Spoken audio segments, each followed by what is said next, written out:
So, Dubs and L's, the weekly recap show where we talk about, where we give a dub to the things that we do like and an L to the things that we don't. Let me just go ahead and take care of it.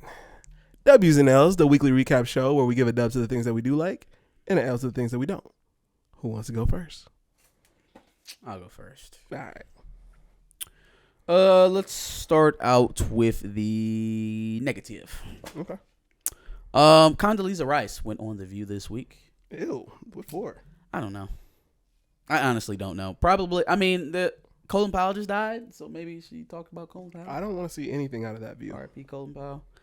I don't know. I don't know why she was there, but I mean, I also don't frequent The View. The only reason why I picked up on this is because they ended up getting on the subject of CRT, critical race theory, the graduate study class that examines racism through the lens of the criminal justice system. Again, usually taught to advancing law students, graduate students.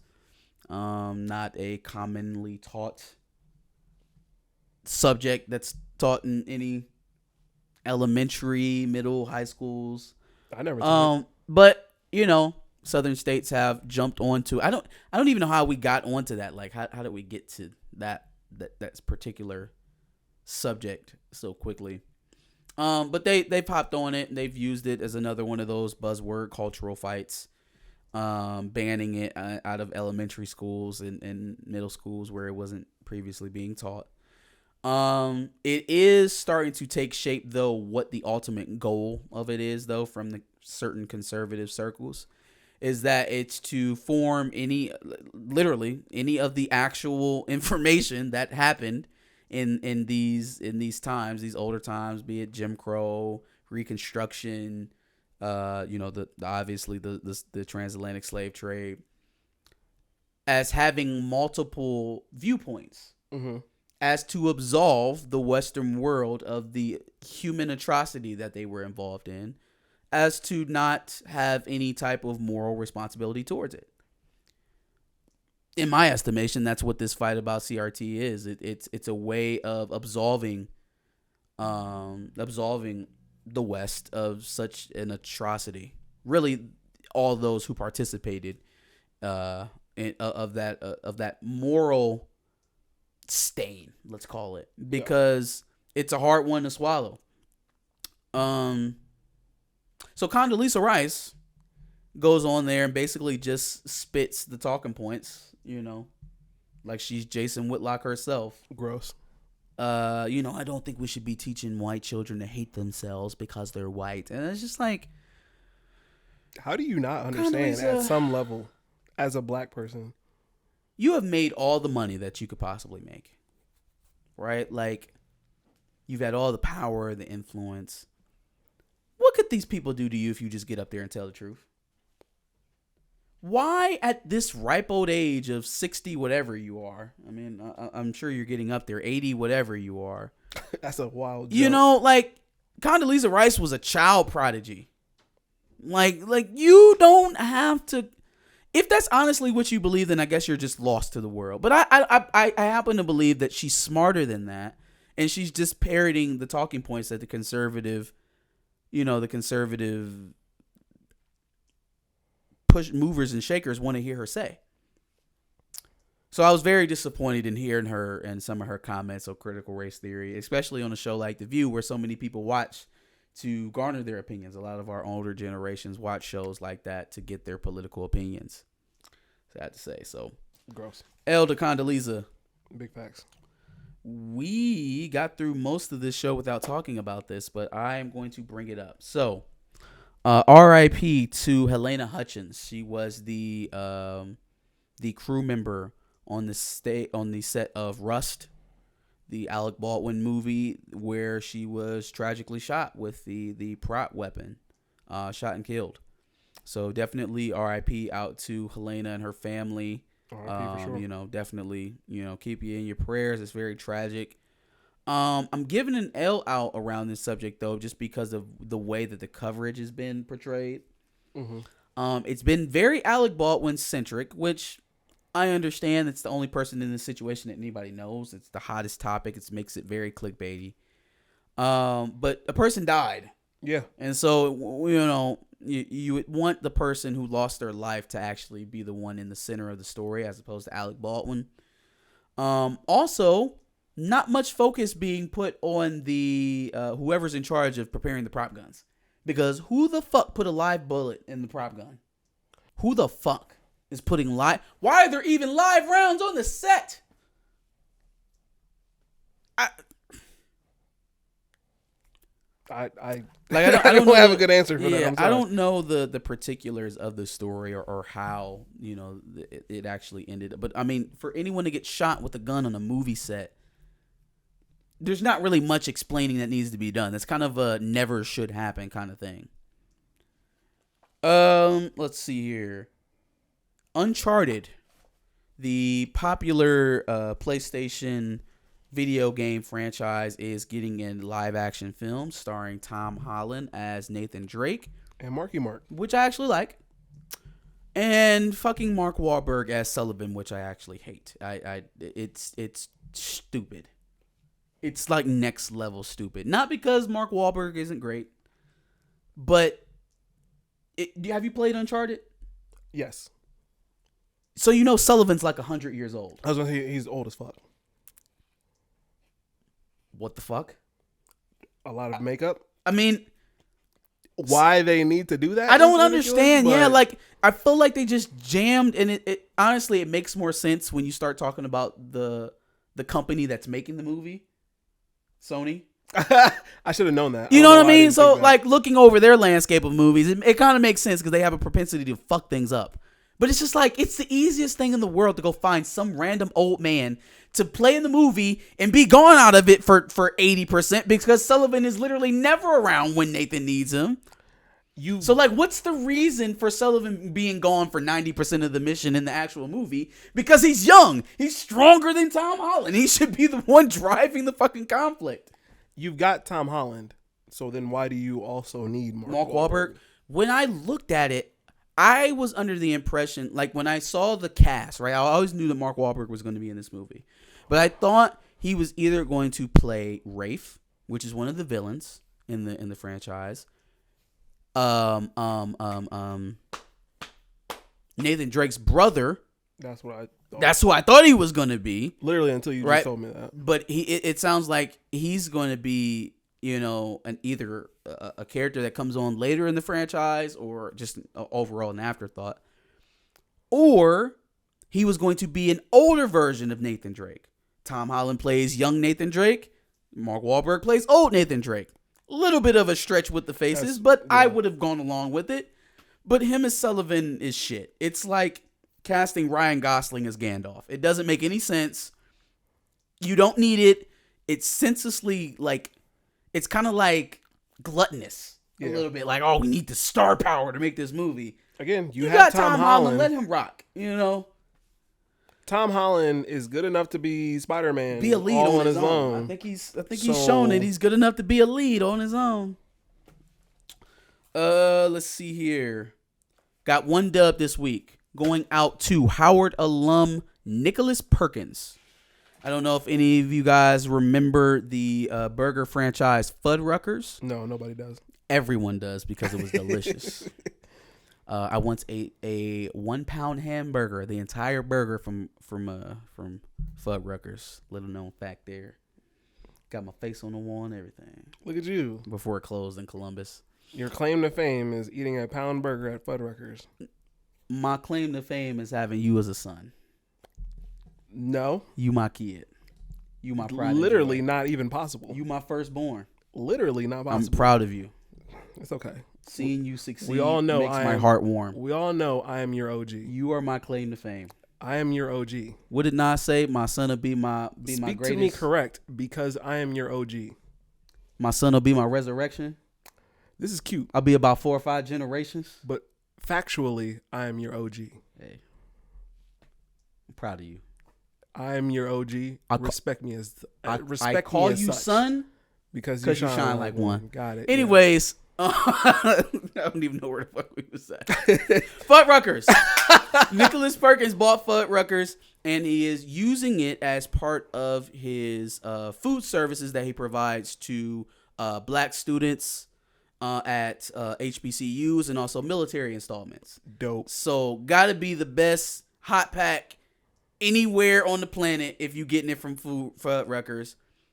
Best school lunch anywhere on the planet if you're getting it from Fuddruckers. It was always a great franchise. I was sad to see him leave Columbus, but new owner, black owned business. I would love to catch me a Fuddruckers. So be on the lookout for that, man. Go eat at a Fuddruckers near you if you see one.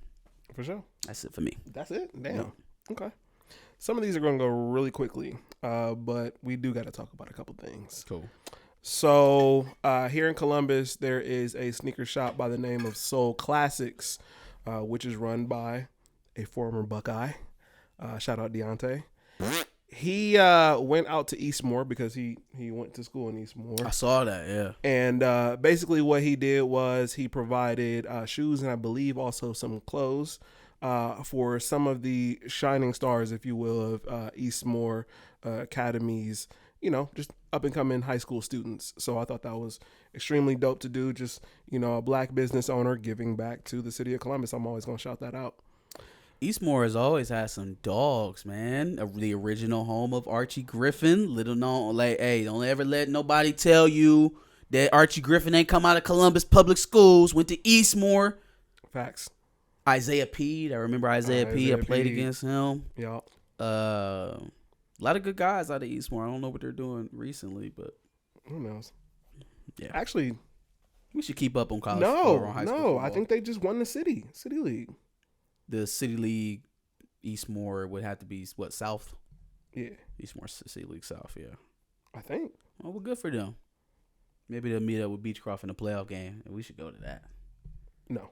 Yeah, we should go to a Beechcroft playoff game. Absolutely not. Yes, sir. It ain't like we can go to a fucking Whetstone playoff game. Shut up. Shut up. Anyway, I'm going to give the other dub to Los Angeles Clipper, Kawhi Leonard. Kawhi decided to enter the rap game of sorts. I did. Not for doing it, but for, at least providing the hip hop community with some more music. Mm-hmm. The album as a whole, I liked it. I mean, I went into it with very low expectations because was it him on the tracks? Huh? Was it him rapping? If it was Kawhi rapping on the tracks, I would definitely give this an L. No, it was a DJ Khaled album. It was, I'm gonna put these artists on a song together and then release it as an album. Oh, so Kawhi, A&R Kawhi. Yep. Ew. So he didn't say a single word on the whole album. Correct. That's Kawhi Leonard though. That's Kawhi Leonard. You know what I mean? A very short album, 7 tracks. It's an EP basically. But like I said, I went into it with low expectations, came out with it with a few songs that I liked. There was a song featuring Wale on it. Wale was on a track with I forget her name, Stefflon Don. And then I think Hit Boy actually produced that, if I'm not mistaken. Hit Boy's everywhere. But the song that was my favorite, which is actually a song I heard before the album, didn't even realize it was for a Kawhi Leonard project, was a song with Gunna and Polo G.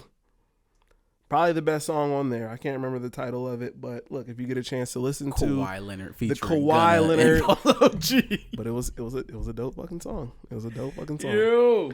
If you get a chance to listen to Kawhi Leonard Presents Culture Jam Volume 1, listen to it. Just give it a quick listen. Like I said, 7 songs. It's not that hard to get through. You'll find that you like a video game. Kawhi Leonard Presents Culture Jam. Kawhi Leonard Presents NBA Culture Jam. Culture Jam. Like, the funny thing is, it's Volume 1. Apparently, there's going to be a Volume 2 soon. So, apparently, Kawhi It sounds like an NBA version of Grand Theft Auto where you walk around and hit people and then be like,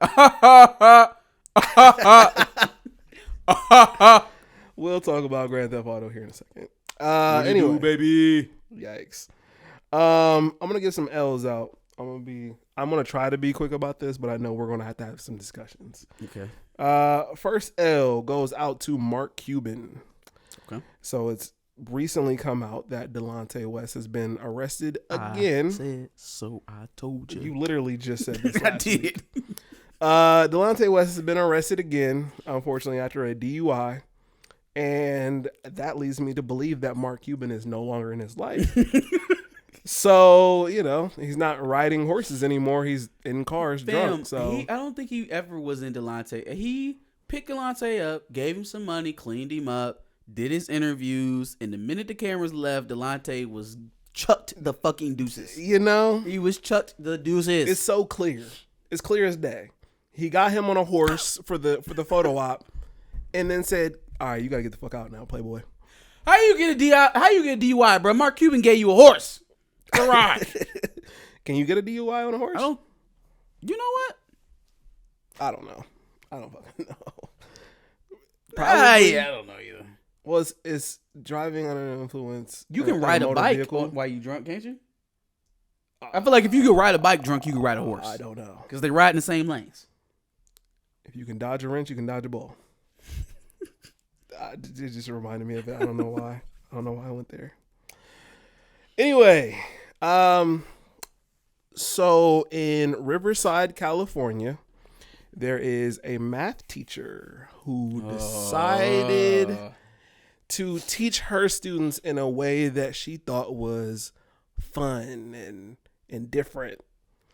So in trigonometry, there is sine, cosine, and tangent.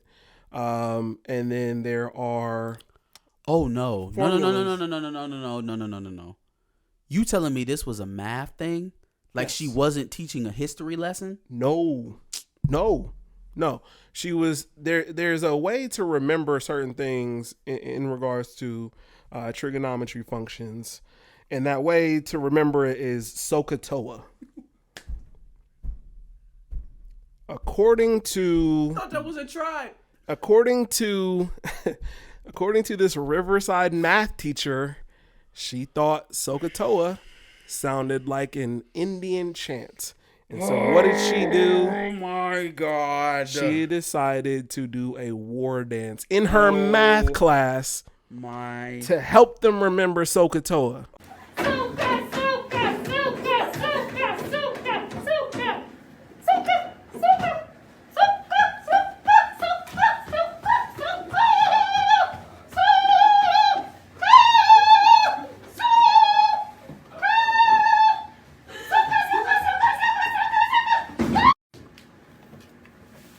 Water goddess, again, I ask you, please tell me the secret Indian chant.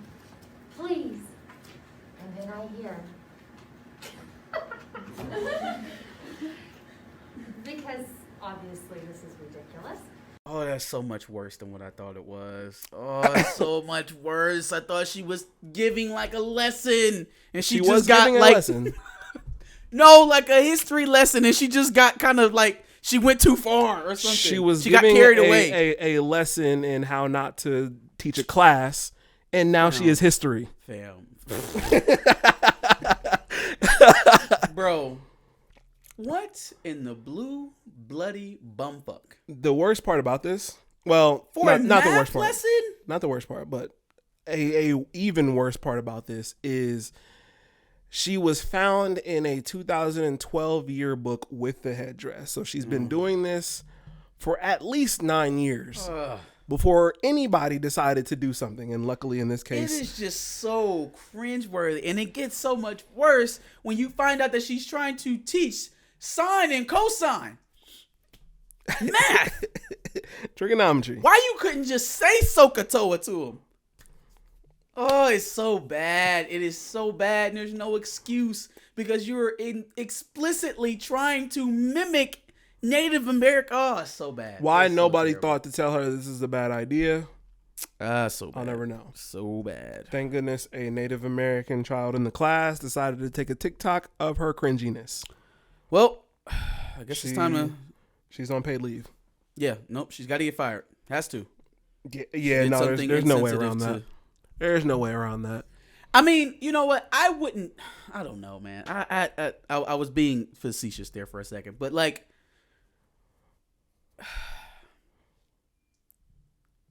She is showing a level of just obliviousness that's concerning for a teacher. Ignorance. Because if you're that oblivious to what you're doing in this respect, I can only imagine what you're doing to all the black students in your class, the Hispanic students, the Asian students. Yikes. I could only imagine the things that you say when you think no one's listening. Yikes. If those are the type of things that you put on wax, you will openly be recorded doing that nonsense. Yikes. I could only imagine what you do when you think no one's watching. That's a fact. So you know what? I just convinced myself that she needs to be fired. I was trying to give her a little bit of bail. Like maybe she's a good teacher. But nah.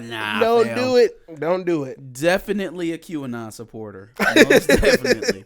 Yes, 1,000%. I'm going to give another quick L that I think is probably going to evolve into a discussion.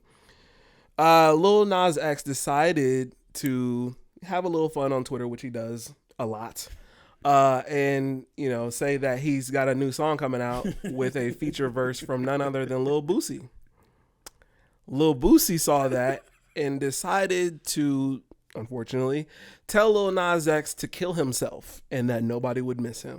I don't know if Boosie don't recognize that when he does shit like that to him, it makes people think that he's gay. Oh, yeah. No, I don't think he's picked up on that yet. Like even, was it Tyson that asked him whether or not? Yeah. Yep. Like, the nigga literally asked you, and I think you just thought that Mike was like, oh, well, that's Mike Tyson. But no, nigga, like, when you tell somebody to kill themselves for no other reason than the fact that they're gay, I don't even understand why you ain't got no personal beef with Lil Nas X that I know of. So, like, he made a joke, and you took it way and you too told far. that nigga to kill himself. You took it way too I far. think you're gay now. Like, you convinced me. Like, I understand homophobia, but my nigga, I don't understand it. But, like, there's homophobia and then there's Boosie. Oh, no. Yeah, this is a whole nother level of homophobia. Like, damn, nigga, kill himself? This is, if you're associated with me in any kind of form or fashion and you doing that gay shit, you have to kill yourself, which is nuts. It's nuts. It's not okay. He gets an L for that. Yeah. Yeah.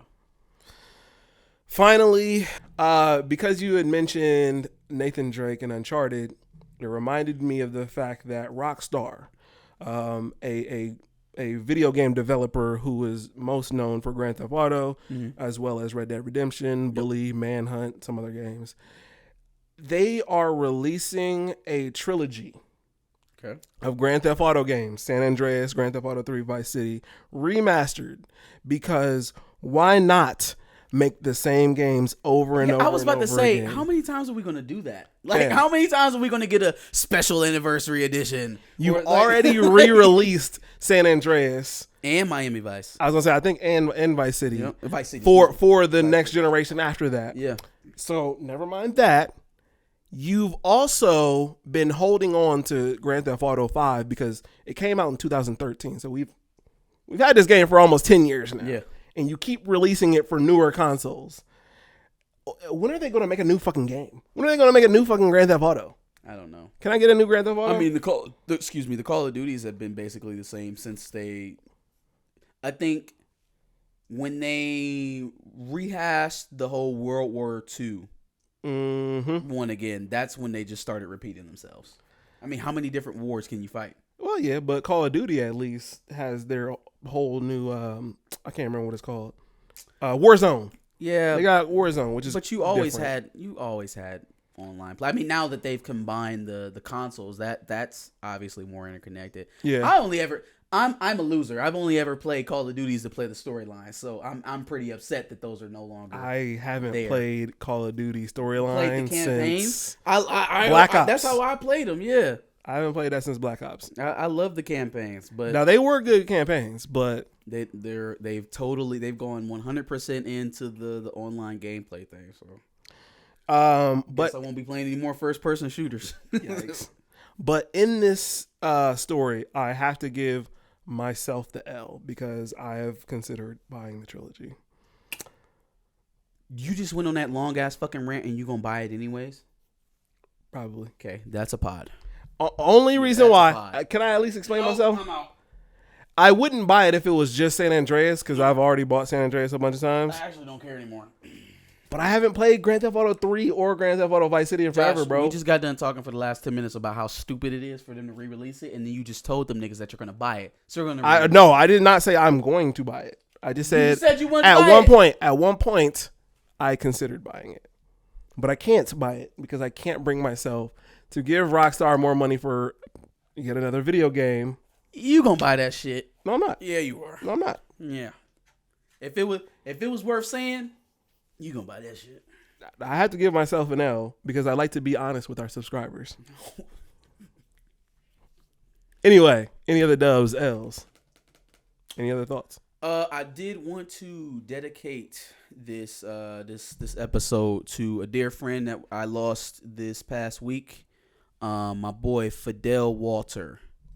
He leaves behind a son and a wife, a brother, and a whole slew of family and friends. So prayers up to his family. Prayers up to him, and you will be missed, bro. Absolutely, R.I.P. for sure. Yep.